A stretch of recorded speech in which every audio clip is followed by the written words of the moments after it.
അപ്പം നല്ല മഴയാണ് കേട്ടോ, എല്ലായിടത്തും മഴയാണല്ലോ. തുണികളൊന്നും ഉണങ്ങി കിട്ടിയിട്ടില്ല.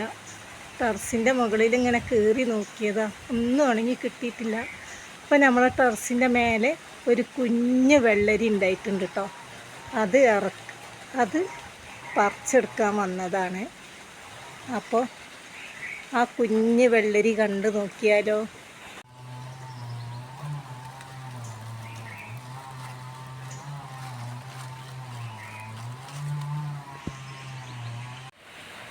അപ്പം ഇതാ നമ്മുടെ ആ വെള്ളരി അറുത്തെടുത്തിട്ടുണ്ട്. നമ്മളെ വീട്ടിലൊക്കെ ഇങ്ങനെ ഒന്നും ഉണ്ടാവുക പറഞ്ഞാൽ നമുക്ക് സന്തോഷമുള്ളൊരു കാര്യമാണ് അല്ലേ. അപ്പം ഇത് പാഷൻ ഫ്രൂട്ടിൻ്റെ കൂടെ പടർന്ന് പിടിച്ച് വന്നതാട്ടോ. ഇതല്ല റെസിപ്പി. അപ്പം നമ്മുടെ റെസിപ്പി ചിക്കനാണ് കേട്ടോ. അപ്പോളോ ചിക്കൻ കറി. പേര് പോലെ തന്നെ കറിയും വെറൈറ്റിയാണ്. പേര് കേട്ടില്ലെങ്കിൽ എല്ലാവരും കമൻറ്റിൽ പറയണം. പേര് കേട്ടിട്ടുണ്ടെങ്കിലും കമൻറ്റിൽ അറിയിക്കണം. അപ്പം ഇന്നത്തെ റെസിപ്പിയുമായിട്ട് വെൽക്കം ടു സിച്ചു വ്ളോഗ്.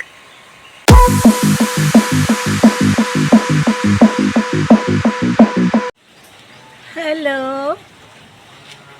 എല്ലാവർക്കും എൻ്റെ ഇന്നത്തെ റെസിപ്പി കാണണ്ടേ. എല്ലാവർക്കും എൻ്റെ കുഞ്ഞടക്കളയിലേക്ക് സ്വാഗതം. വരൂ, നമുക്ക് റെസിപ്പി കണ്ടു നോക്കിയാലോ. അപ്പം നമ്മുടെ ചിക്കനൊക്കെ അതാ ക്ലീനാക്കിക്കൊണ്ടിരിക്കുന്നു.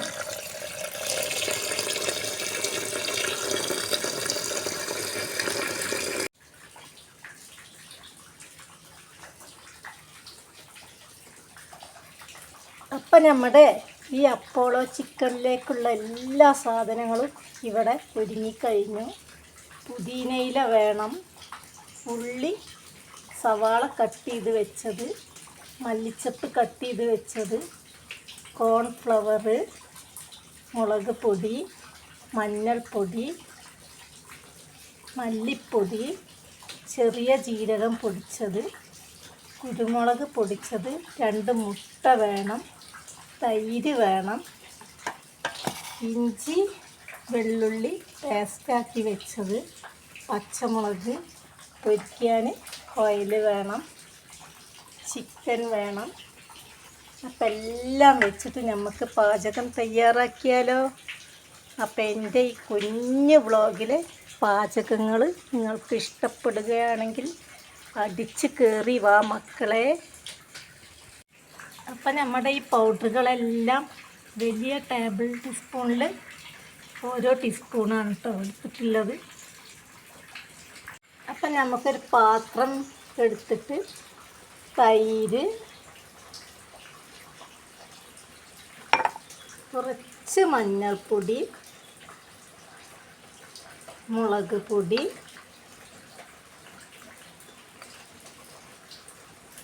ജീരകം പൊടിച്ച് വെച്ചത്, ചെറിയ ജീരകം കേട്ടോ, നന്നായി മിക്സാക്കി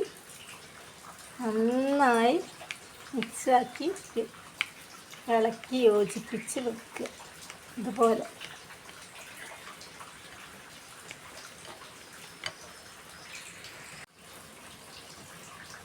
അപ്പം ഇതാ എല്ലാം ഞാൻ യോജിപ്പിച്ചെടുത്തിട്ടുണ്ട്.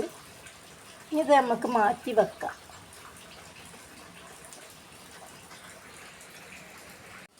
ഇനി അടുത്തതായിട്ട് ചിക്കനിലേക്ക് ഉപ്പിട്ട് കൊടുക്കുക, കോൺഫ്ലവർ ഇട്ട് കൊടുക്കുക, 2 മുട്ട പൊട്ടിച്ചൊഴിച്ച് കൊടുത്തിട്ടുണ്ട്.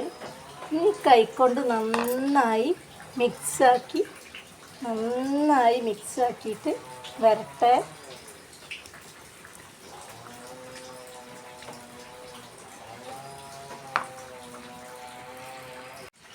അപ്പം ഇതാ കൈകൊണ്ട് നന്നായി മിക്സാക്കി വെച്ചിട്ടുണ്ട്. ഇതാ കോൺഫ്ലവർ, മുട്ട, ഉപ്പ് ചേർത്ത് നന്നായി മിക്സാക്കി വെച്ച ചിക്കനാണ്. അപ്പോൾ 1 മണിക്കൂറായി നമ്മുടെ ചിക്കനെല്ലാം റെസ്റ്റ് ചെയ്യാൻ വെച്ചിട്ട്. ഇനി ഇതെല്ലാം നമുക്ക് പൊരിച്ചെടുത്ത് വന്നാലോ.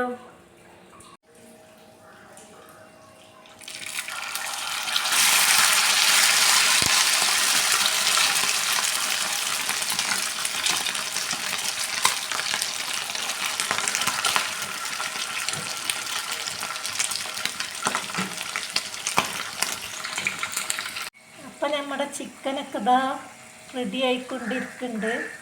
എണ്ണയിലൊക്കെ ഇടുമ്പോൾ നമ്മൾ സൂക്ഷിക്കണം കേട്ടോ. മുട്ടൊക്കെ ചേർത്തതുകൊണ്ട് പൊട്ടിത്തെറിക്കുന്നുണ്ടോ എന്ന് സൂക്ഷിച്ചിട്ട് വേണം എണ്ണയിലൊക്കെ ഇടാൻ വേണ്ടിയിട്ട് കേട്ടോ.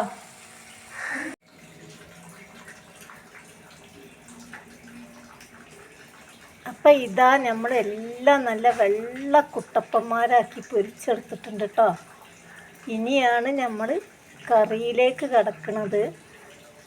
അപ്പം കറിയിലേക്ക് കിടന്നാലോ? വേപ്പിൻ്റെ ഇല കുറച്ച് എണ്ണയിലിട്ട് പൊരിച്ചെടുക്കാം കേട്ടോ. അപ്പം നമ്മുടെ ചട്ടി അടുപ്പിൽ വെച്ചു, വെളിച്ചെണ്ണ ഒഴിച്ച് കൊടുത്തു, ഉള്ളി ഇട്ടിട്ടുണ്ട്. അതിലേക്ക് ഉപ്പും ചേർത്ത് നന്നായി വഴറ്റി കൊടുക്കുക.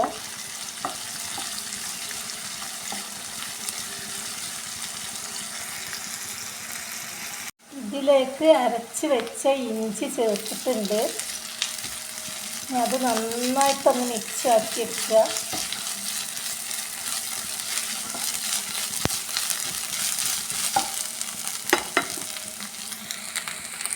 അടുത്തതായിട്ട് നമ്മൾ വെള്ളുള്ളി പച്ചമുളക് ഇട്ട് കൊടുത്ത് നന്നായി ഇളക്കി കൊടുക്കുക.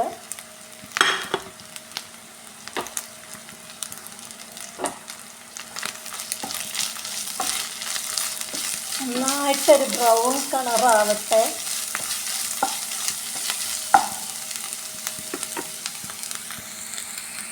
ഇനി വേണ്ടത് നമ്മുടെ ജീരകപ്പൊടി, ചെറിയ ജീരകം പൊടിച്ച് വെച്ച പൊടി ചേർത്ത് കൊടുക്കുക. കുരുമുളക് ചേർത്ത് കൊടുക്കുക. കുരുമുളക് പൊടിട്ടോ ചേർത്ത് കൊടുത്തിട്ട് നന്നായി മിക്സ് ചെയ്യുക. അതിന് ശേഷം നമുക്ക് നമ്മുടെ തൈര്, മുളക് പൊടി, മഞ്ഞൾപ്പൊടി ചേർത്ത കൂട്ടുണ്ടല്ലോ, അത് ഒഴിച്ച് കൊടുക്കുക.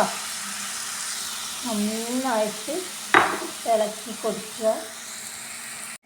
അപ്പം ഇതാ അതെല്ലാം ഒഴിച്ച് പാകമാക്കിയിട്ടുണ്ട്. ഇതൊന്നും ആ ഉള്ളിൻ്റെ കൂടെ പതുക്കെ ഒന്ന് വെന്ത് വരട്ടെ. ഈസി ആയിട്ട് ഉണ്ടാക്കാൻ പറ്റിയൊരു കറിയാണ് കേട്ടോ. പേര് പോലെയല്ല, നല്ല ടേസ്റ്റാണ്. പേര് പോലെ തന്നെ വെറൈറ്റിയാണ്, നല്ല ടേസ്റ്റിയാണ്. ചപ്പാത്തിൻ്റെ കൂടെ, നെയ്ച്ചോറ്, പൊറോട്ട എന്നിങ്ങനെ വിഭവത്തിൻ്റെ ഒക്കെ കൂടെ നല്ല ടേസ്റ്റാണ് കേട്ടോ ഈ കറി. അപ്പോൾ എല്ലാം തിളച്ച് വന്നിട്ടുണ്ട്. ഇനി നമ്മൾ പൊരിച്ച് വെച്ച ചിക്കൻ കഷ്ണങ്ങൾ ഇതിലേക്ക് തള്ളി മറിച്ചത് തന്നെ. ഇനി എല്ലാം കൂടെ അങ്ങോട്ട് ഇളക്കി അങ്ങോട്ട് യോജിപ്പിച്ച് കൊടുക്കുക.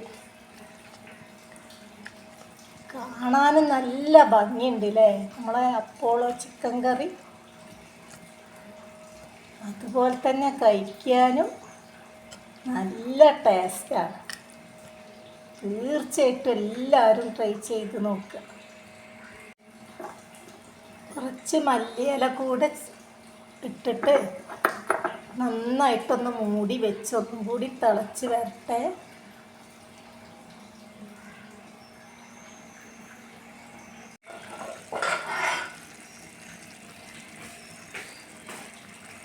അപ്പം എൻ്റെ ഈ അപ്പോളോ ചിക്കൻ കറി ഇതാ തയ്യാറായിട്ടുണ്ട്. ഇനി നമുക്ക് കുറച്ച് വേപ്പിൻ്റെ ഇല, പുതിനയിലൊക്കെ വെച്ച് ഡെക്കറേഷൻ ചെയ്തിട്ട് വരാം. അപ്പം കറിയെല്ലാം റെഡി ആയതിൻ്റെ ശേഷം കുറച്ച് പുതിനയില ഇട്ട് നന്നായി ഇളക്കി കൊടുക്കുക കേട്ടോ.